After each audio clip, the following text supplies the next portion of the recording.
दोस्तों नमस्कार, मैं हूं आपका अपना दोस्त अभिषेक गुप्ता और आप देख रहे हैं आपका अपना पसंदीदा यूट्यूब चैनल महादेव इंडिया। दोस्तों आज हमारे साथ बात करने के लिए मौजूद हैं भारतीय जनता पार्टी के अल्पसंख्यक मोर्चा के प्रदेश मंत्री माननीय श्री कमालुद्दीन शेख जी। तो दोस्तों आज हम वक्त को जाया नहीं करते हैं, सबसे पहले तो साहब का हम स्वागत करते हैं और आज हम इनके बारे में जानने की कोशिश करेंगे कि भारतीय जनता पार्टी को लेकर के इन लोग का विजन क्या है, इन्हें इनकी पर्सनल व्यक्तित्व के बारे में भी हम जानने की कोशिश करेंगे कि इन्हें क्या पसंद है क्या नापसंद है और आने वाले 2022 चुनाव के मद्देनजर इन लोगों की रणनीति क्या है। तो आइए सबसे पहले हम साहब का स्वागत करते हैं। सर सबसे पहले तो आपका बहुत बहुत स्वागत है हमारे इस प्रोग्राम में। धन्यवाद जी सर, सबसे पहले जैसा कि हमारे रूल होता है हमारे यहाँ का, तो आप सबसे पहले तो हमारे दर्शकों को इन शॉर्ट में अपने बारे में थोड़ा इंट्रोडक्शन दें, थोड़ी ऊंची आवाज में। सर मेरा नाम कमालुद्दीन शेख, प्रदेश मंत्री भाजपा अल्पसंख्यक मोर्चा उत्तर प्रदेश। मैं बलिया जिले का ही निवासी हूँ जी। प्रदेश में अल्पसंख्यक संगठन से अल्पसंख्यक मोर्चे का प्रदेश का मंत्री हूँ जी। रही सवाल व्यक्तित्व के विषय में, तो वो तो जनता बताती है जी। लेकिन फिर भी हमारा एक लक्ष्य है जनता सेवा जी। वो जनता सेवा नहीं जो मतलब बंद गाड़ी में बैठने के बाद बहने बहन न देखें और जनता सेवा हो, वैसा जनता सेवा नहीं। जनता सेवा मतलब जनता सेवा, जमीन पर रह कर जनता का सेवा करना, यह हमारा लक्ष्य है जी। हॉस्पिटल से तहसील तक, थाना तक, कचहरी तक, चौकी तक, जहाँ आम जनमानस की ज़रूरत है वहाँ पहुँचकर हमको जो आवाज़ दिया मैं उसके लिए पहुँचकर और उसका सेवा किया। जो उसकी अच्छाई बुराई थी उसको सामने देखते हुए क्या अच्छा है क्या बुरा है, कौन सही कर रहा है कौन गलत कर रहा है, और उसको अधिकारियों तक पहुंचाकर उसको न्याय दिलाना हमारा फर्ज है और वो मैं बखूबी निभा रहा हूँ जी। सर आप अल्पसंख्यक मोर्चा के प्रदेश मंत्री हैं, आपसे अगला हम सवाल भारतीय जनता को लेकर के मैं पूरे उत्तर प्रदेश की मैं बात करूंगा। अल्पसंख्यकों को हमेशा ये बोला जाता है कि भारतीय जनता पार्टी मतलब कि अल्पसंख्यकों की दुश्मन है, अल्पसंख्यक समाज हमेशा से बीजेपी से उनको हमेशा उनसे दूर रखा जा रहा है। आप एक अल्पसंख्यक मंत्री होने के नाते अल्पसंख्यकों को क्या समाज देना चाहेंगे? क्या वाकई में बीजेपी की दुश्मन, अल्पसंख्यकों की दुश्मन है क्या बीजेपी? अगर आप लोगों ने अल्पसंख्यकों के लिए मुख्य रूप से किन किन तरीके से काम किया जो कि अल्पसंख्यकों की भलाई के लिए हो, बेहतर हो? देखिए, हमारी सरकार जब केंद्र में आई तभी से अल्पसंख्यकों के विषय में सोचना शुरू कर दी। पहले हज का कोटा बढ़ाया, हज यात्रियों का। रही सवाल, कुछ लोग हल्ला किए सब्सिडी कट गया, ये है वो है, ऐसा कुछ नहीं था। अरे भाई, विचार करना और लागू कर देना दोनों में अंतर न है जी। और कहीं से कहीं तक हम ये जानते हैं कि कुछ ऐसा काम है धर्म दान पुण्य का जो अपने पास से ही किया जाए तो बेहतर है जी।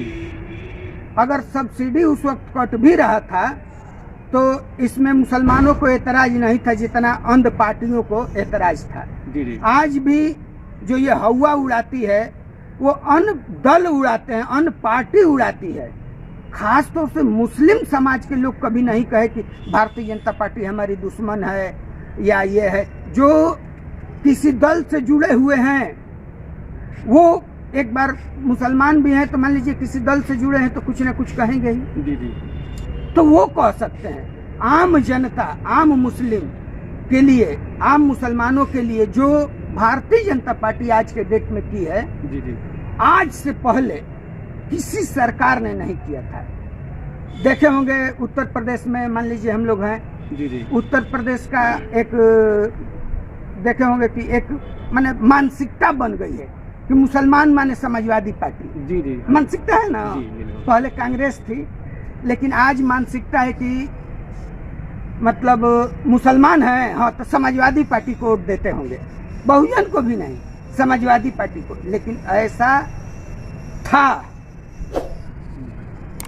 90% वोट, जहां जिस बूथ पे, जिस ग्राम सभा में 4, 5, 6 बूथ है, अगर उस ग्राम सभा के 4, 5, 6 बूथों में अगर 3000 वोटिंग हो रही है तो उसमें 2800 सपा का रहता था मुसलमानों के एरिया में। लेकिन मुसलमान के लिए समाजवादी पार्टी कुछ नहीं किया। सिवाय ये कहने का कि हम मुसलमानों के लिए ये करेंगे, वो करेंगे, ऐसा करेंगे, वैसा करेंगे, आरक्षण ला देंगे, फलान ला देंगे, ढिमाक ला देंगे। मुसलमान ऐसा नहीं है, काम करने में तो बहुत मेहनत कश होता है मुसलमान, और वो अपने मेहनत से सब कुछ कर सकता है, लेकिन गाइडलाइन चाहिए। आरक्षण का लॉलीपॉप नहीं चाहिए। आरक्षण हम क्या करेंगे? अगर मिल दे रहे हैं आप तो ना तो नहीं कर रहे हैं, लेकिन नहीं दे रहे हैं तो हमें कोई इच्छा नहीं है कि नहीं आप हमें आरक्षण दीजिए। तो झूठ मूठ के वो लॉलीपॉप एक से एक दिए, मुसलमानों के लिए वो करेंगे, मुसलमानों के लिए ये करेंगे। आज तक मुसलमानों के लिए समाजवादी पार्टी तो खास तौर से मुसलमानों का शोषण ही किया, छलने का काम किया, कुछ किया नहीं। रही सवाल हमारी सरकार पे जो लोग उंगली उठाते हैं, वो एक बार इस बात को सुन लेंगे जरूर और दिमाग में बैठा लेंगे जी कि हमारी सरकार आई तो मुसलमानों की गिरती शिक्षा को देखते हुए उसने उठाया तो देखा कि अरे मैंने ना के बराबर परसेंटेज में है मुसलमान पढ़ने वाले।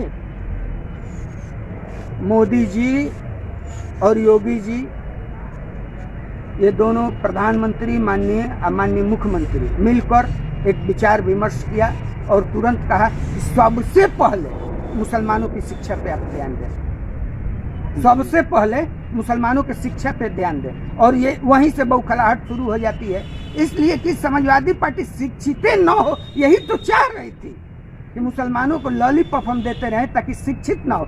शिक्षित हो जाएंगे तो वो समझने लगेंगे हमारा अच्छा कौन है, हमारा बुरा कौन है, देश के प्रति संवेदना किसके अंदर है, समाज को आगे बढ़ाने का कौन काम कर रहा, तो मुसलमान उधर चले जाएंगे।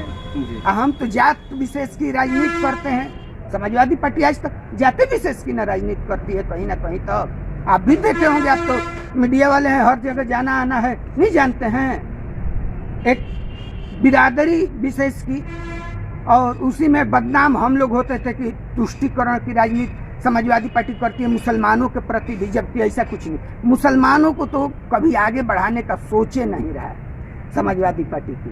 अगला सवाल आपसे बड़ा ही इम्पोर्टेंट करना चाहेंगे।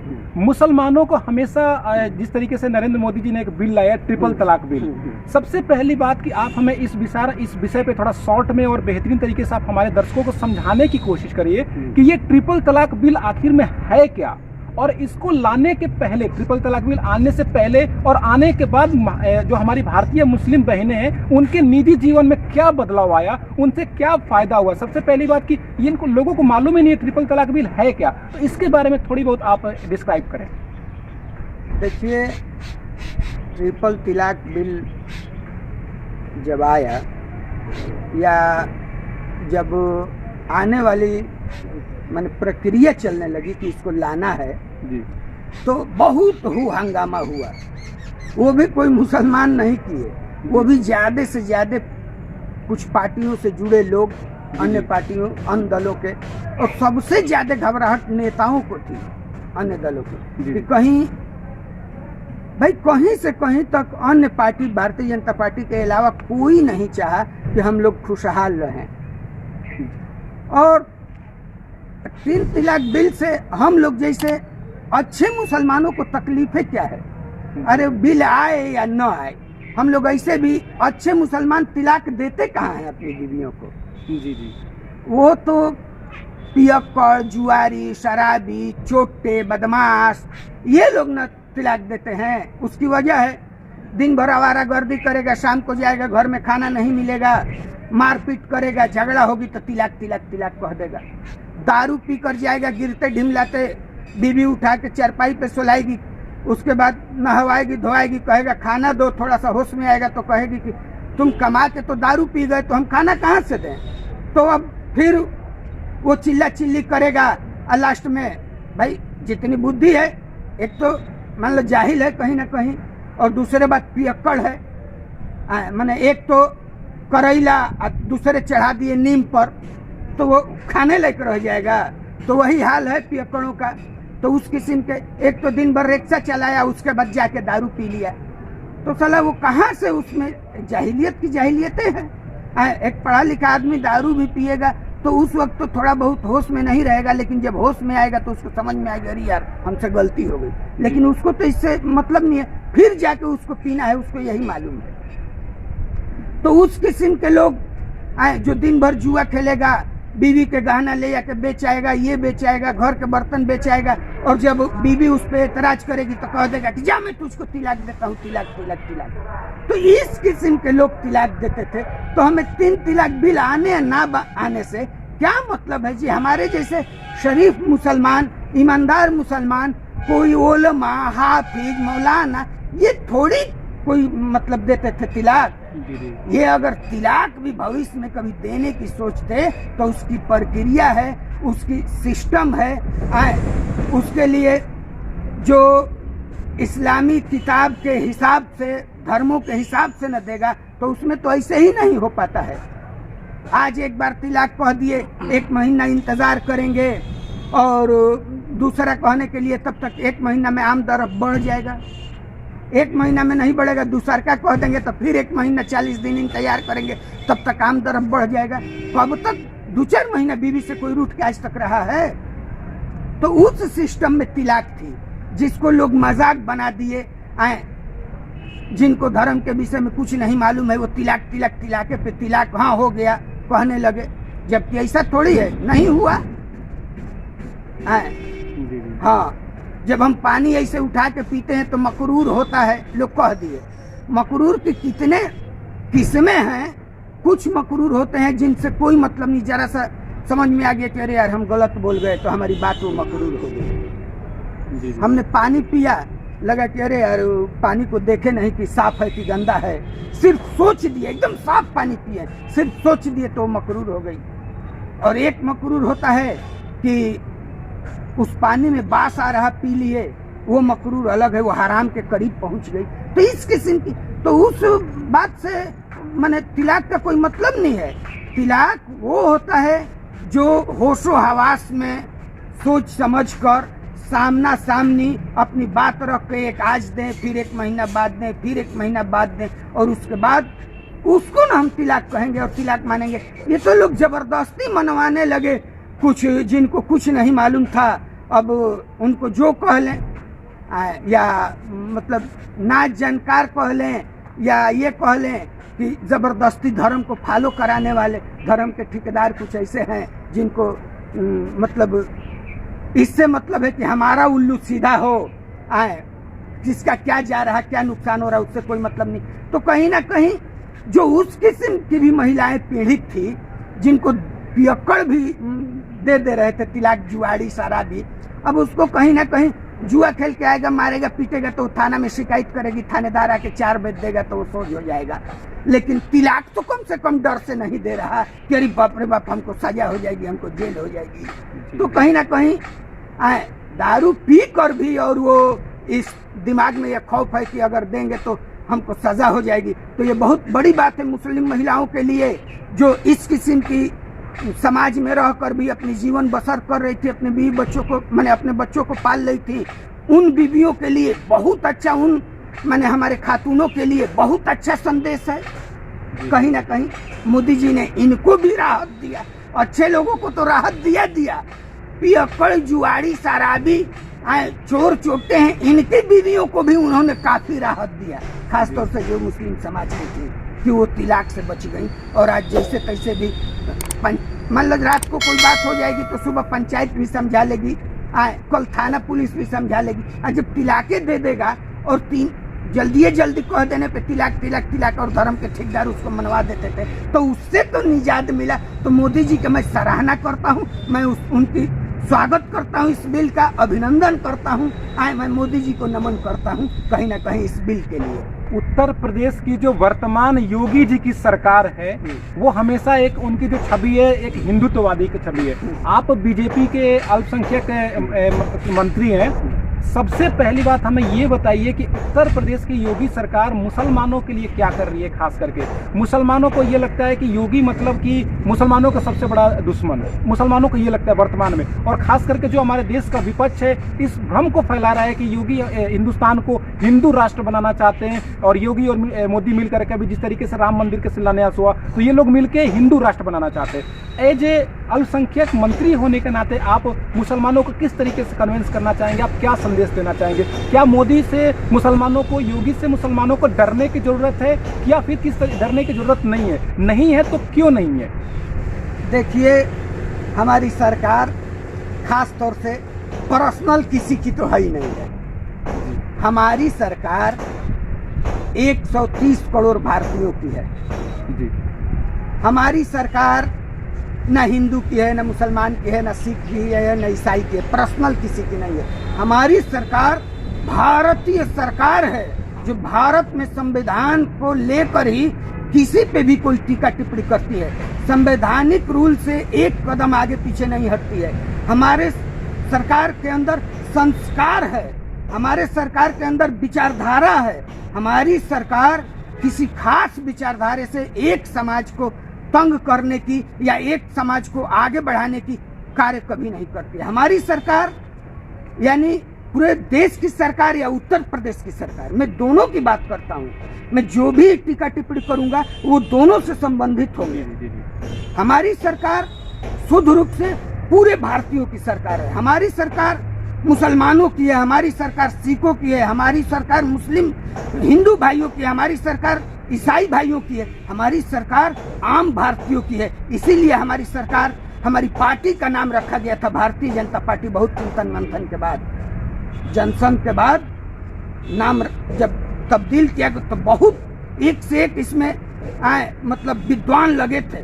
विद्वानों की पार्टी है, जाहिर सी बात है। भारतीय जनता पार्टी मैंने यहाँ तो कम, विदेशों में बीबीसी वाले ये कहते हैं कि ये भारतीय जनता पार्टी का जहाँ नाम आता है ऐसे ही लोग समझ जाते हैं कि ये विद्वानों की पार्टी है। तो मैंने भारतीय जनता पार्टी मैंने विद्वानों की पार्टी, तो विद्वानों को भी बहुत चिंतन मंथन करना पड़ा था कि मैंने जनसंघ से जब हटा रहे हैं इस पार्टी का नाम तो क्या रखें। तो बहुत सोच समझ के रखा गया, इसलिए कि हम चूंकि पूरे भारत के लिए काम करते हैं, पूरे भारतीयों को अपना समझते हैं, एकदम हृदय में रखते हैं। पूरे भारत के संविधान को मैं अपने सर की ताज समझता हूँ। संविधान को कहीं से खतरा है तो मैं समझ रहा हूँ कि मेरी गर्दन कट रही है। इतना तकलीफ हमें होता है। भारतीय संविधान और भारतीय समाज को हमारी सरकार इतना चिंतन मंथन करती है, इतना इनके विषय में ध्यान रखने का और ख्याल करने का काम करती है कि अपने पार्टी का नाम पूरे भारतीयों को लेकर भारतीय जनता पार्टी रखती है। कोई फलाना पार्टी, धमाका पार्टी, ये सब नहीं। पूरे भारतीयों की सरकार मैंने पूरे भारतीय जनता पार्टी, पूरे भारतीयों की पार्टी रखी। ये है हमारी सरकार। कोई ये नहीं कह सकता है कि मुसलमानों के यहाँ खतरा है। मुसलमान तो एकदम संतुष्ट हो गए हैं। एक ऐसा दंगा दिखा दीजिए जहां मुसलमानों को पर्सनल नुकसान हुआ हो। ईंटा पत्थर चलवाए गैर पार्टियों ने चलवाए, मुसलमानों ने थोड़ी चलाया और ना मैंने हिंदू ने चलाया।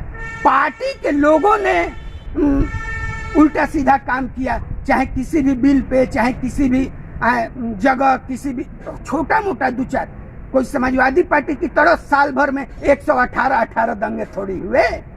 अगर ऐसा होता, हमारे प्रति कहीं इनकी संवेदना अच्छी नहीं होती, हमारे प्रति इनका ख्याल नहीं होता, हमें ये सम्मान नहीं देना चाहते थे, अगर ये हमें सम्मानित नहीं करना चाहते, भारतीय जनता पार्टी के सरकार नहीं चाहती और माननीय योगी आदित्यनाथ जी महाराज जी नहीं चाहते कि हम सम्मान से जिए, तो रोज दंगा फसाद होता कि नहीं होता। तो समाजवादी पार्टी एक तरफ कहती थी कि हम मुसलमानों की रहनुमा है, आजम खान कहते थे हम मुसलमानों की रहनुमा है। और दंगा होता था तो जब फोन आता था तो आजम खान कहते थे कि देख लो जैसे हो। ये नहीं कहते थे कि वहाँ NDRF उतार दो, 1 घंटा के अंदर दंगा रुकना चाहिए। मुजफ्फरनगर में मुसलमानों का कटवाने का, घर फुकवाने का, लुटवाने का काम आजम खान ने तो किया, अखिलेश यादव ने। मिली जुली थी, एकदम सोच समझ कर ये काम हुआ। नहीं तो 3 आदमी मोटरसाइकिल पे गिर गए, मारा पीटी हुई, या मैंने झूठ साच के छेड़खानी का हल्ला हुआ, दंगा हो जाएगा। कितने लोग जेल चले गए, छेड़खानी करने वाली, दंगा नहीं हुआ। वहां कैसे दंगा हो जाता? वो तो चौकी में गए तो उसको भड़काने का काम आजम खान ने किया। सबसे पहले फोन आजम खान को यहाँ आया था कि देखिए ये बता रहा है लोग कि हम लोग आजम खान के आदमी हैं, मुसलमान हैं और ऐसे ऐसे। तो उस पर टीका टिप्पणी अब क्या किए कि दंगा भड़क गया, अब यही न जानते हैं। यह हो सकता है कहते हैं कि लड़ने मरने दो, पुलिस वालों को रोक लिए। हम तो यही सुने थे और सच्चाई है, ये सुने क्या थे। जनता देखी कि वहाँ शीत से लोग मर रहे थे, छोटे छोटे बच्चे, डिलीवरी होने वाली बच्चे डिलीवरी होते ही समय मर जा रहे थे। ना स्वास्थ्य के वहाँ कोई मैंने व्यवस्था था, ना खाने पीने की व्यवस्था थी, ना दूध का व्यवस्था था, ना पानी का व्यवस्था था, ना सोने का व्यवस्था था, ना बैठने का व्यवस्था था, कोई व्यवस्था नहीं की थी। अच्छा ये बताइए, आज यहाँ छोटा मोटा झड़प हो जाएगा तो हम पुलिस लाइन इतना बड़ा है उसमें नहीं व्यवस्था बनवाएंगे? चारों तरफ से एनडीआरएफ लगा के या मैंने आरएफ लगा के या सीआईएसएफ लगा के या बीएसएफ लगा के, हमारी केंद्रीय सरकार के पास एक से एक मैंने फोर्स है। हम यूपी पुलिस पे नहीं भरोसा होगी तो इन लोगों को लगा लूंगा, लगा के। अरे भाई चलिए हम मान लेते हैं कि सीआईएसएफ लोग सोचते होंगे कि इंडस्ट्रियल के लिए खाली, ऐसा थोड़ी है। वक्त पे हर चीज की हिफाजत करेगी, सेंट्रल पुलिस फोर्स है वो। हाँ, जहाँ उसको भाई हम उसको लगाए ना है। अब ऐसा थोड़ी है कि बीएसएफ बॉर्डर पर सुरक्षा कर रहा है, यहाँ दंगा फसाद फैल जाएगा और वहाँ से आदेश आएगा कि आप बलिया जाकर देखिए तो यहाँ बॉर्डर नहीं है तो यहाँ नहीं आएगी, ऐसा कुछ नहीं है। केंद्रीय पुलिस वहाँ लग सकती थी और तुरंत दंगा को आधा घंटा के अंदर रोका जा सकता था, जैसे हमारी सरकार सिकंदरपुर में रोकने का काम किया था। अभी सर ज़्यादा वक्त नहीं है हमारे पास, एक दो सवाल अंत में आपसे और पूछना चाहूँगा। अभी तक की लगभग आपकी 3 से 3.5 वर्ष हो चुके हैं आपकी योगी सरकार को उत्तर प्रदेश में आए हुए। आप बलिया जिले से हैं, पर्सनली बलिया को लेकर के पूर्वांचल के लिए, मैं सिर्फ मुसलमानों की बात नहीं करूंगा, पूरे जनता के लिए मैं बात करूंगा यहाँ पे। अभी तक कौन कौन से ऐसे कार्य हैं योगी सरकार द्वारा किए गए जिनको आप अभी हमारे दर्शकों को बताना चाहेंगे, उनकी उपलब्धियों को आप बताना चाहेंगे? सबसे पहले शिक्षा विभाग को सुधारा गया। देख ही रहे थे, कोई स्कूल से टीचर, मैंने एक टीचर दिन भर रहता था, 8 टीचर हैं तो बाकी लोग घर सोते थे। सबसे पहले शिक्षा व्यवस्था के लिए मिड डे मील में जब से भारतीय जनता पार्टी की सरकार आई है, एक घून नहीं मिलता है, लोगों में कॉकरोच मिलते थे और सरकारों में, इसलिए कि बच्चों के प्रति संवेदना अच्छा नहीं था इनकी। हमारी विचारधारा, मैं बच्चों को अपने देश का भविष्य समझता हूँ, हमारी सरकार बच्चों को अपने देश की भविष्य समझती है। तो बच्चियों को हम लोग इस तरह अपने सर पे बैठा के रखते हैं जैसे हमारे बच्चे बच्ची हो। हर देश का, हर प्रदेश का बच्चा बच्ची हम लोग समझते हैं कि ये देश का भविष्य है, उसको ये सोचकर चलते हैं कि यही देश को सबसे आगे ले जाएगा, और इस तरह सबको उसी नज़र से देखते हैं कि यही सबसे आगे ले जाएगा। और इस तरीके से शिक्षा का व्यवस्था हम लोग दुरुस्त किए और बच्चों को अच्छा पुष्टाहार देने लगे। अच्छा, बच्चों के लिए डिलीवरी में सिस्टम चेंज किए, जो यहाँ लूट मार हो रहा था उसको दुरुस्त किए। बच्चों की डिलीवरी से लेकर और मतलब घर तक टीका लगवाने का उस तरीके से काम किए, जो पहले सिर्फ कागज में लगता था। आज भाई सिग्नेचर मैंने उसका करा के लाइए। जिस महिला के वो बच्चे हैं वो महिला के घर जाएंगे और सिग्नेचर कराएंगे, उसका मोबाइल नंबर लेकर तब आएंगे, ऐसे ही मुंह से टीका नहीं लगा देंगे। इस किस्म के हम लोग व्यवस्था बनाए। दूसरी बात, और हॉस्पिटल के और भी बड़े लोगों का व्यवस्था देख लीजिए।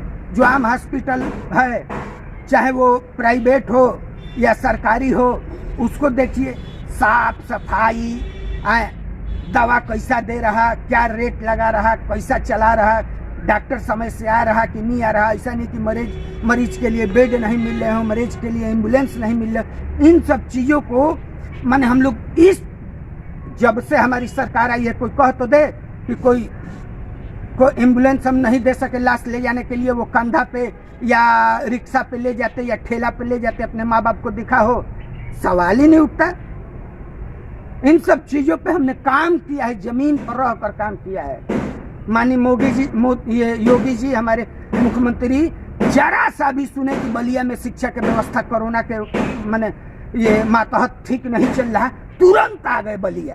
कहे कि पहले सीएमओ जो भी हैं, सीएमओ और वो जो उसमें लिप्त हैं डॉक्टर चोटई में, उनको तुरंत हटाओ, और वहाँ से आदेश किया और तुरंत हटाया गया और 2-4-10 दिन के अंदर अपने ही निरीक्षण में चले आए।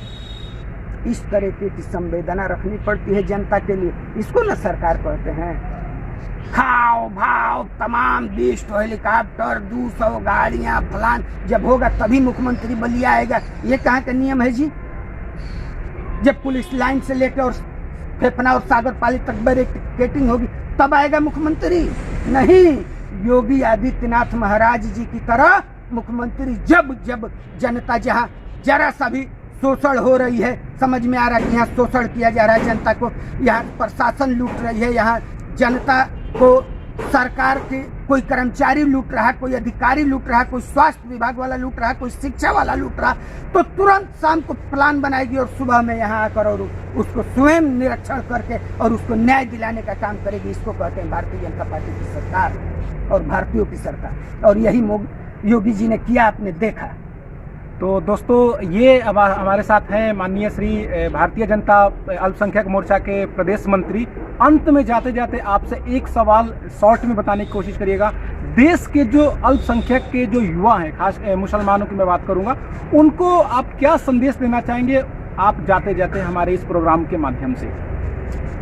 कहना यही चाहेंगे कि किसी की बहकावे में आने की जरूरत नहीं है। 2014 के बाद आज शिक्षा में बहुत बदलाव आया है, शिक्षा के तरफ बहुत लोग बढ़े हैं, खास तौर से अल्पसंख्यक शिक्षा में बहुत ज़्यादा ध्यान दे रहा है। हमको शिक्षित करने के लिए हमारी सरकार हर परिश्रम कर रही है, हर जगह हमारी जगह बना रही है कि आप शिक्षित हो। और कल तक जो 1% कांग्रेस ने नौकरी पे कर दिया था उसको हम आगे बढ़ाएं, और हमारी सरकार को ऐसे ही आप लोग सहयोग करते रहेंगे और बढ़ चढ़ के मुस्लिम नौजवान भारतीय जनता पार्टी की मैंने सहयोग करें और आने वाली 2022 में फिर सरकार बनाए, 2024 में आने वाले देश में फिर सरकार बनाए, और शिक्षा के स्तर इतना हम लोग बढ़ा देंगे कि देश का मुसलमान फिर 20% आ जाएगा नौकरी में, जो 2 से 4% से आगे नहीं बढ़ने दिया जा रहा था।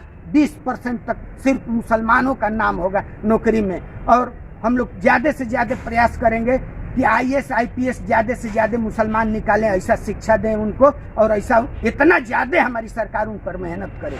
ये हमारा एकदम आप लोगों से अपील है, और मैंने एकदम आप लोग इसको ध्यान में रखते हुए आप लोग चढ़ बढ़कर और भारतीय जनता पार्टी में हिस्सा लीजिए। यही आप लोगों से मेरा इल्तिजा है, यही चिरौरी मिलती है। आप लोग आगे बढ़िए और भारतीय जनता पार्टी को आगे बढ़ाने का काम करिए। शिक्षा में ज़्यादा से ज़्यादा ध्यान दीजिए। बच्चों को जहाँ दिक्कत हो रही है, जो स्कूल पैसे के लिए आपके बच्चों को बाहर कर दे रहा, हमसे तुरंत संपर्क करिए, हम उस स्कूल से चल के बात करेंगे।